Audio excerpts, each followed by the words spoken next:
happen. So, let's take a look. Plan's simple. Do nothing odd. Don't get creative. You go in, snatch the cash, get out. And we sell the BD to those psycho freaks from the studio. Got it. And remember, everything on full blast.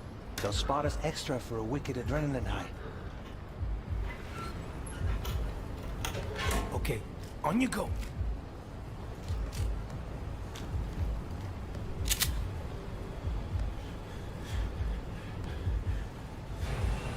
Down! Everybody! On the ground! I want to see you kissing the flooring! Money! Now! Or I will fucking drop you, I swear to God! Well, yeah, hey... now! Before I blow your fucking head off!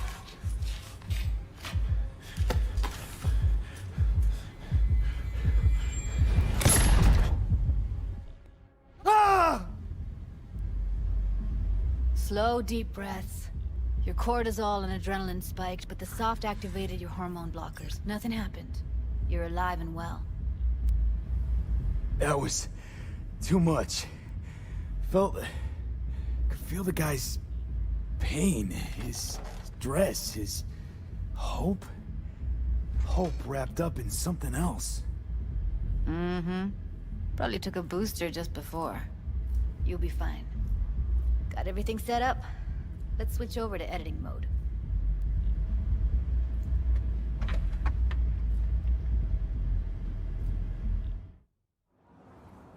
I'll sever the link to the BD Roller's sensory array. You'll be able to look around freely. Whole scene's yours.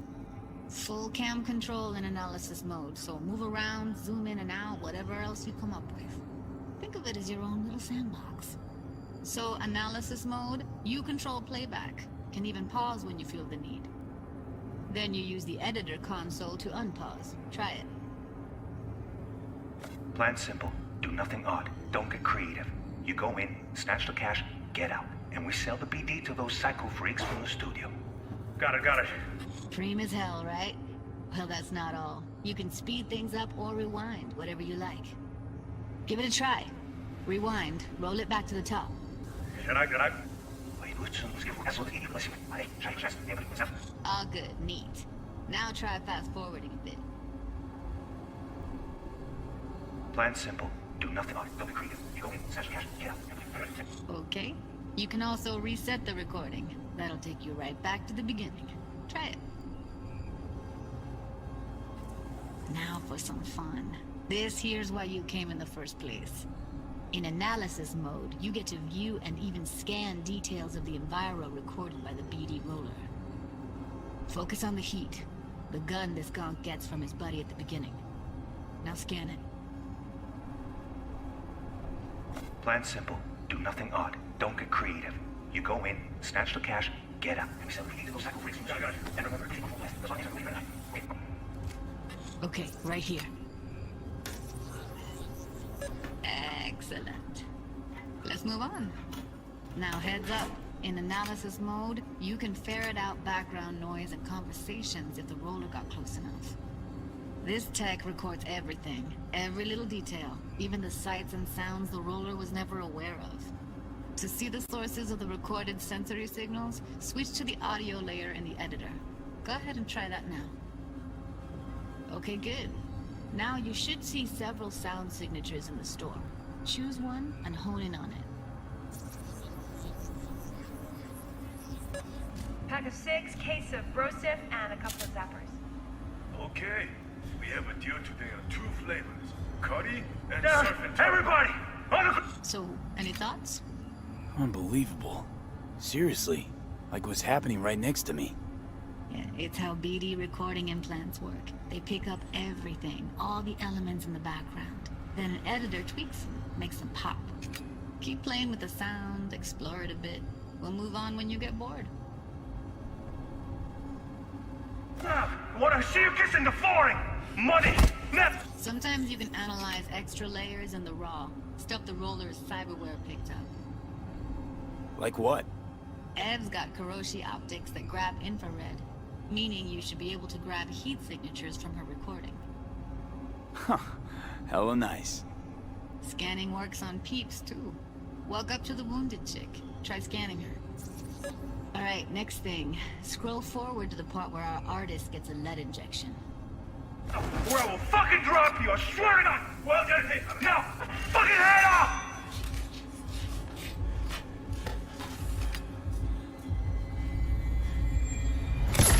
See that? They shot him and he never saw it coming. But you will. Here it comes. My favorite part of the game. See the blinking thing over the entrance? Surveillance cam. Must have caught our shooter.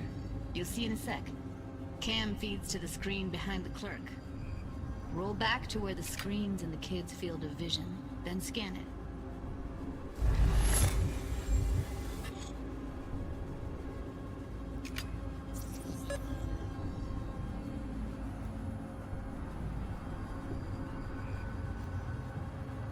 His own Chumba shot him. Probably planned to all along. Must have got a nice slice of cred on the black market for a BD like this. BD freaks are ready to pay a preem for a real flatline. Anyway, if you've seen enough, you can exit.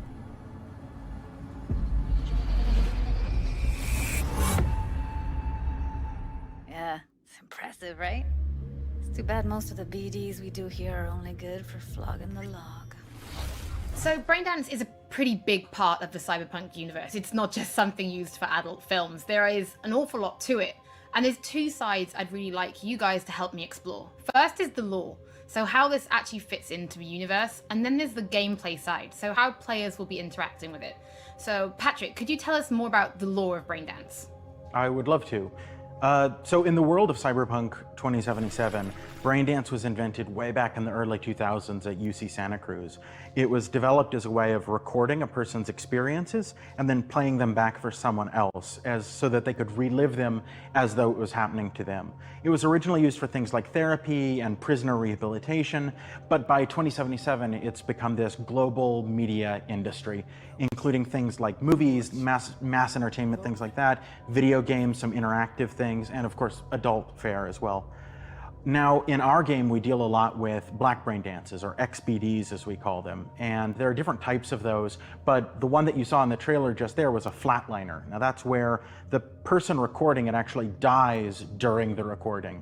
And it's popular with sort of an illicit kind of a thrill, but a mercenary can also use them for various things, and you'll see that in the game, of course. And from the gameplay perspective, we have been working a lot throughout last years trying to figure out the best way how to use the braindance in the game as a mechanics.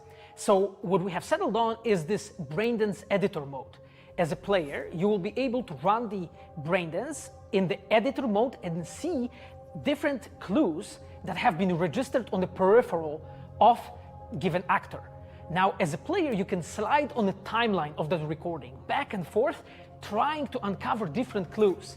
And that clues are actually telling a story in the game.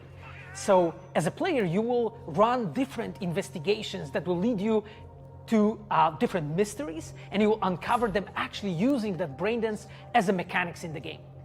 So, as Pavel was saying, we use Braindance as a storytelling tool. It's not a collectible. It's not something where you're going to go in and you're going to play it and you're going to be like, I've seen this before.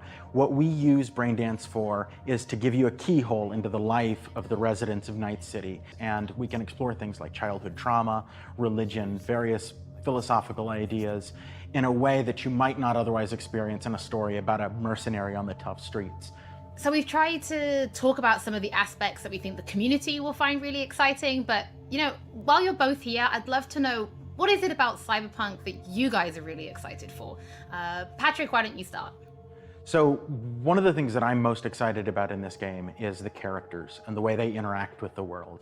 We've got this really interesting world that stretches all the way back to the Cyberpunk 2020 source material and all of these events and all of those things, but those don't mean anything unless they connect with characters.